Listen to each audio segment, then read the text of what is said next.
बात बुलडोजर की नहीं है और गैर कानूनी कहीं है तो बिल्कुल कार्रवाई हो, कोई नहीं बोलता है। लेकिन जब कहीं दंगा होता है, कहीं कोई वाकया पेश आता है, तभी बुलडोजर बोलता है। ये क्यों होता है? सुप्रीम कोर्ट इसके खिलाफ सुप्रीम कोर्ट ने संज्ञान लिया है और यही नहीं होना चाहिए कि वहां कोई झगड़ा हो गया इसलिए एक तबके का गिरा दो। इस पे लोग कहते हैं, और मैं तो बार बार कह चुका हूं प्राची जी, आपके शो में भी मैंने कहा है कि एक बार पूरे उत्तर प्रदेश की जांच करा ले यूपी सरकार और उसके बाद एक तरफ से बुलडोजर लगाए और सबको गिरा दे।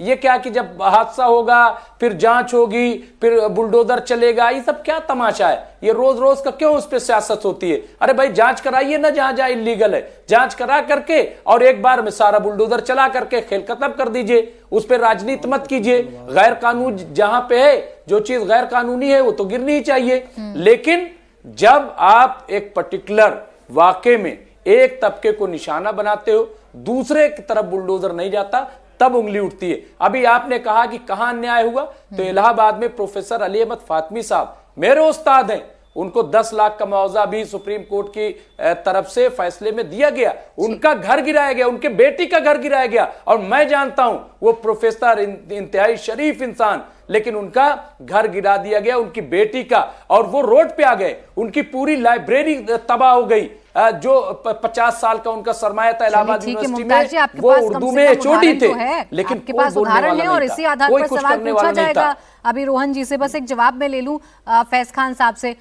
मोहम्मद फैज खान साहब, ये जो सवाल है विपक्ष के जहन में तभी खड़े होते हैं ना जब इनको लगता है कि कार्रवाई एक तरफा है और कहीं बेवजह कार्रवाई हो गई। देखिए, कार्रवाई बिल्कुल एक तरफा नहीं है। कार्रवाई वहीं है जहां पर अपराध है। असल में ये लोग वोट बैंक और तुष्टीकरण की राजनीति में इतने मदमस्त हो चुके हैं, तो हर कार्रवाई जो देश के हित में होती है उसको मुसलमानों के खिलाफ या इस्लाम के विरुद्ध बता देते हैं। सुनिए, अब मुख्तार और अतीक पर यदि कार्रवाई होती है तो विकास दुबे के ऊपर भी कार्रवाई होती है। दिशा पटानी के घर में जिन लोगों ने गोलियां चलाई थी उनका भी एनकाउंटर किया जाता है। और जब शिफ्टिंग की बात आती है तो मस्जिद और दरगाहें भी शिफ्ट होती है, गुरुद्वारे और मंदिर भी शिफ्ट होते हैं। लेकिन ये नैरेटिव क्या चलाते हैं कि मस्जिद तोड़ी जा रही है, दरगाहें तोड़ी जा रही हैं, लेकिन मंदिर भी शिफ्ट हुए, गुरुद्वारे भी शिफ्ट हुए, उस पर कुछ नहीं बोलते क्योंकि केवल और केवल उनको तुष्टीकरण की राजनीति। अब नॉन टेक्निकल इन्होंने कैसी बात की, एक साथ सर्वे कराकर एक साथ तोड़ दो। अरे यार, ऐसे थोड़ी होता है।